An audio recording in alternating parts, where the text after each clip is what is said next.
Aloha, great job today. What we're trying to do is just write out a little bitty line. The idea of playing an E flat, setting ourselves up with a clef, and then being able to play out the notes of making some sort of motif. It's kind of what we're shooting at. Remember, 5 minutes here, 5 minutes there. If we sit down at the piano, oh geez, doesn't really matter what key we're throwing for, but when we're staying with one key, what I always try to do, I'm gonna get out of E flat just because we were doing E flat there. Maybe move to B flat, because that's kind of what we're doing our motif in. I'm gonna move from E flat, which has E flat, A flat, and B flat, just moving to B flat, which has the two, B flat and E flat.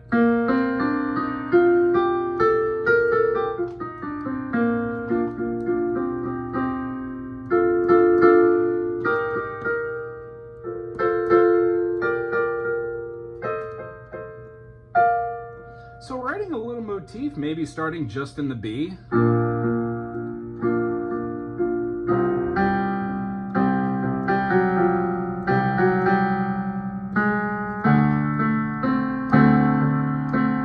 Maybe I go back to the one, the 2 or the 6 and play the E flat. That way my hand is moving the B flat, C, D, E flat. I'm going a 1, 2, 3, 4 progression with the root chord, second inversion, C minor, going from the D minor here, playing the 1 chord over the top of the 3. And when we go to the E flat major here, I'm throwing back the minor, the 6 over the top. That's not sufficient.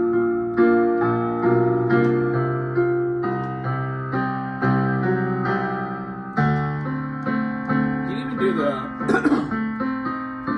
we could do like an augmented, having our A, not augmented, our A diminished, and then moving it down. So we're moving our diminished note to have a 4, or what we would call the 11, and then resolving it into the E flat with the G minor, and adding the B in there to have a little bit of extra weight. So making a melody.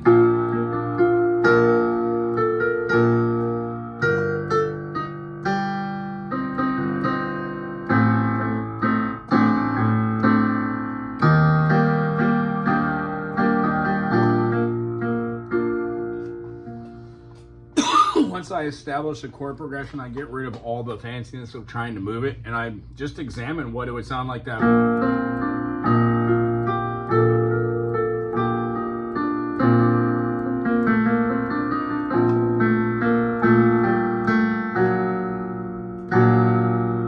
I think I found my note that I love.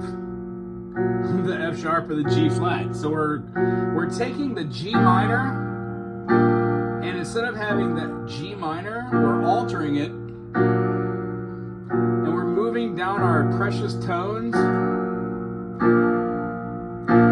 and then we're gonna move down to E. This is gonna sound great. I'm using the E dominant 7, but I'm not using it as a dominant 7. I'm raising my landing tone, or my 5 chord, past the augmentation, into having a 9. So I'd have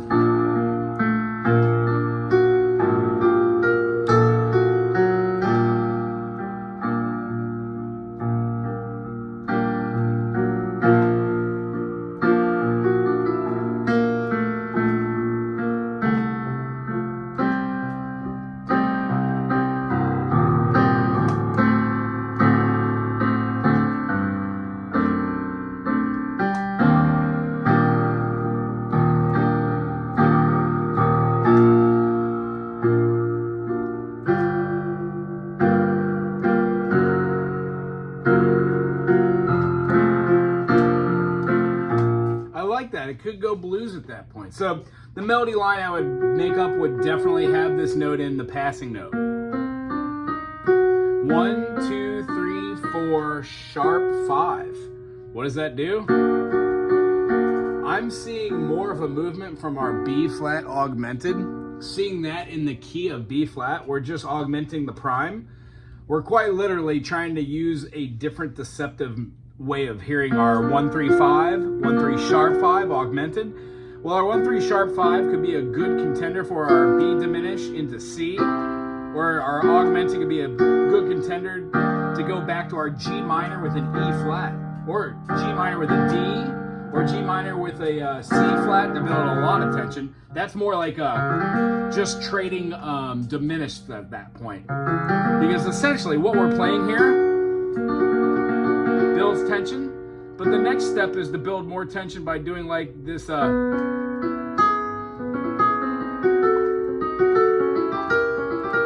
to our diminished runs. They all kind of feel the same at a certain point, so you don't want to go too far down the rabbit hole when trying to write with augments or diminish, but using them as the lending or leading tone is always a really, really great idea. So, to surmise, if we put this all through the eyes of C and we were just doing like pulsing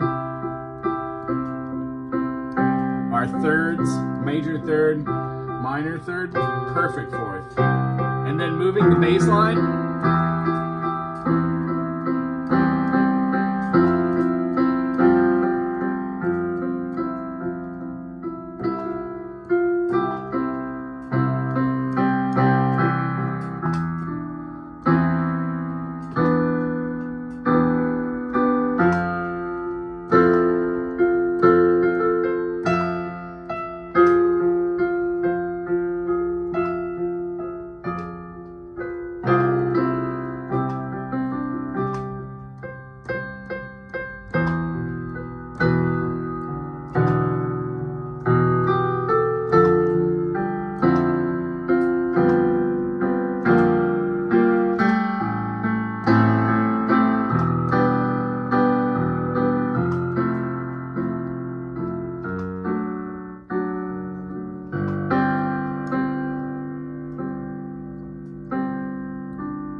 using all the chords that we know inside of a key sometimes leaves us a little lackluster. And I know that we're trying to write all within a key like C major, but sometimes when you know that your dominant's your 5 and the key is C, viewing the chord through the eyes of G major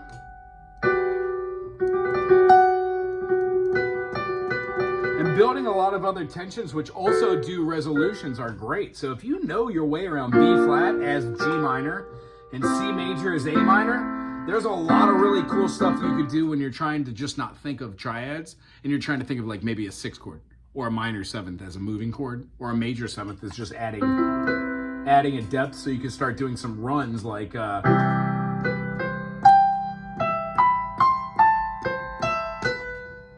just utilizing arpeggios and then using the 7th somewhere in there. You could even do all of your major pentatonics. And now that you have your major pentatonic, add your 7th. Turns into some Mr. Rogers stuff at a certain point. Anyways, have a great week. I hope you're feeling better, buddy. Aloha.